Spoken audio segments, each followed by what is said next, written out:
কইরা সাজা খেতে বাড়িয়েছে, তাও গলায় মালা দেয়। দেশের নেতারা দেখলে জুতা দিয়ে পিটাইবো। তোদের গাড়ি কি কোথাও অ্যাক্সিডেন্ট করেছিল? না বাবা। তাহলে এত আঘাত পেলি কোত্থেকে? এইসব আঘাত যুদ্ধের চিহ্ন বাবা। যুদ্ধ? হ্যাঁ। কয়জনের সাথে যুদ্ধ? একজনের মার খেয়ে কুল পায় না, আবার কয়জন। এই বাদরটা কে রে? আমার বউয়ের মামা, খায় দেয়, টুকটাক কাজ করে। এই তোর হাতে কি? আপনার জন্য টেলিগ্রাম, ইংরেজিতে লেখা। পড়তে পারবেন না বাংলায় কয়ে দেবো? এই পর। পড়তাছি। আরে হারামজাদা, এই কি? মাফ করে দেন, এইখানে যে লেখা আছে আমি তাই কইতাছি। পড়। রাশেদ খান, তুই জেলে 14 বছর ছিলি, তাই গ্রামে শান্তি ছিল। গ্রামের শান্তির জন্য বলছি, তুই গ্রামে ফিরে আসিস না। আরে আমার কোনো দোষ নাই, সব টেলিগ্রামে লেখা। এই বাকিটা বল। তুই বাঁচতে চাইলে অন্য কোথাও চলে যা, আমাদের গ্রামে ফিরে আসিস না। এটি তোর শত্রু বিপ্লব চৌধুরী, গরিবের দাদা। ওর এত বড় সাহস! সাহসের দেখছেন কি? আমার দুই ভাগনার অপরাধের শাস্তি তো দাদাই দিছে। চুপ করো মামা। আব্বা হুজুর, আপনি শুধু একবার হুকুম করেন, আপনার এই 3 ছেলে ওই দাদার বাড়িতে ঢুকে মাথা কেটে আপনি গ্রামে প্রবেশ করা মাত্রই আপনার পায়ের সামনে এনে হাজির করবো। এই চুপ কর! তুই আমাকে জন্ম দিয়েছিস না আমি তোকে জন্ম দিয়েছি? তোর জন্মের আগেই আমি ছিলাম এই অঞ্চলের রাজা। যা কবরস্থানে গিয়ে ওই দাদার কবর খুলে রাখ, আমি ওর লাশ নিয়ে আসছি।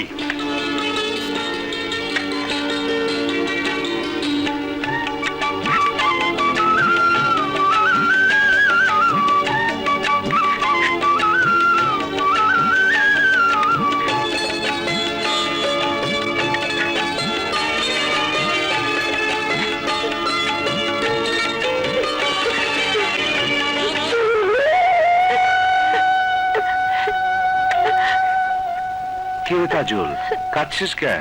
দাদা, আমার তো বাবা নেই, তাই প্রতি সপ্তাহে তুমি যখন নিজের হাতে আমাকে খাবার দাও, তখন আমার মনে হয় আমি যেন আমার বাবার হাতের খাবার খাচ্ছি। বাবা, আমি তো তোর বাবার মতো। দাদা,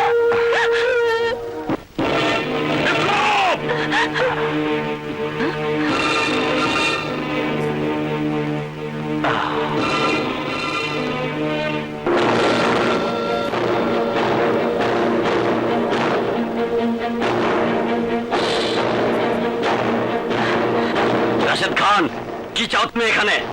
আমি চাই ওই বিপ্লবের লাশ। রাশেদ খান, মরতে না চাইলে এখান থেকে চলে যাও।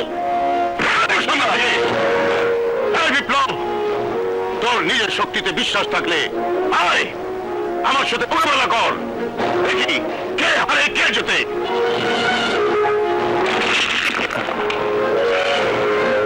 বিপ্লব, এতিম বাচ্চাদের কথা ভেবে নিজের দায়িত্ব থেকে দূরে সরে যাসনি। যখন প্রয়োজন তখন যোদ্ধাদের যুদ্ধ করতেই হয়। যা, শেষ করে দে তোর শত্রুদের।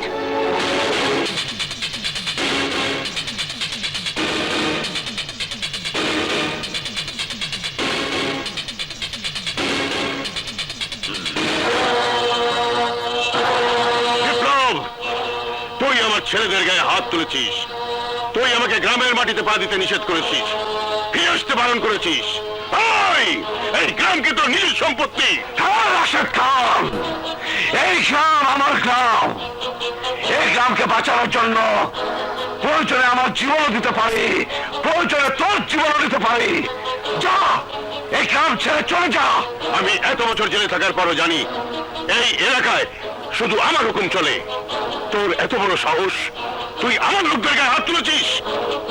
এতদিন রাগে আমার শরীর টকবক করেছে, প্রতিদিন ভেবেছি কবে বাইরে আসবো আর তোকে এই 2 হাত দিয়ে পিষে মারবো। কিন্তু তুই আমাকে চ্যালেঞ্জ করেছিস, হুমকি দিয়েছিস, এলাকায় পা দিলে আমাকে খুন করবি।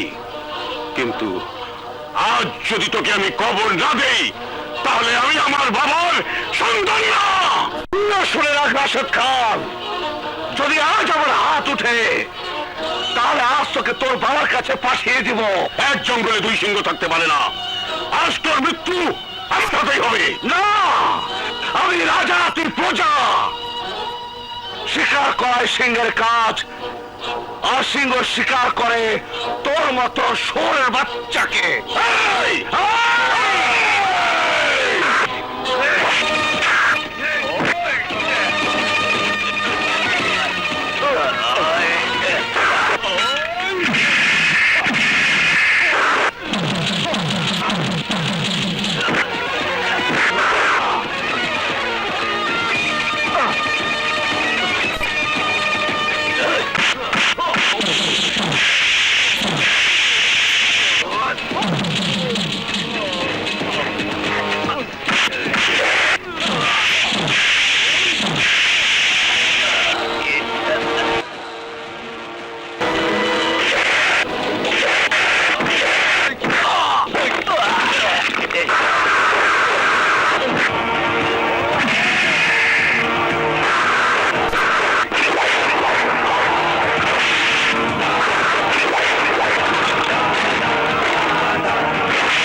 শিউলি! বাবা, কি হচ্ছে তোর? আমি তোমাকে নিজের হাতে চা বানিয়ে খাওয়াবো বলে এসেছিলাম। কি, তুই চা বানাতে এসেছিস? দেখি দেখি, পা দেখি। না ভাইয়া, আমার তেমন কিছু হয়নি। কিছু হয়নি মানে? পা তো তোর পড়ে গেছে। ভাইয়া, আমার পায়ে সামান্য চায়ের গরম পানি পড়েছে বলে তুমি কাঁদছো ভাইয়া? কাঁদবো না মানে? তুই জানিস না তুই আমার কত আদরের বোন। তোর কিছু হলে আমি সহ্য করতে পারি না। কি হয়েছে? দেখো না দাদি, চায়ের গরম পানি ফেলে পাটা একদম পুড়ে ফেলেছে। কত করে বলি যা পারিস নে তা করিস নে, কার কথা কে শোনে? এখন বুঝো। শিউলি, মুরব্বীদের কথা অমান্য করতে নেই। তুই দাদির কথা অবাধ্য হবি না, ঠিক আছে? ঠিক আছে ভাইয়া। দাদি, আমি যাই।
এই যে ম্যাডাম, এই যে ম্যাডাম, শুনছেন?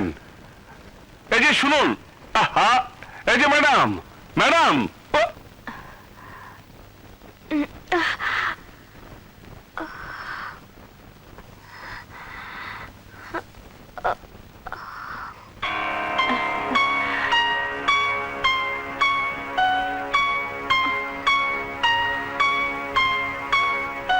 ভয় নেই, জ্ঞান ফিরে এসেছে।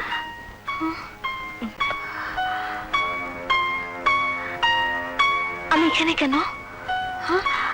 আপনারা কারা? আমি কোথায়? আমি কোথায়? আপনি চৌধুরী বাড়িতে আছেন।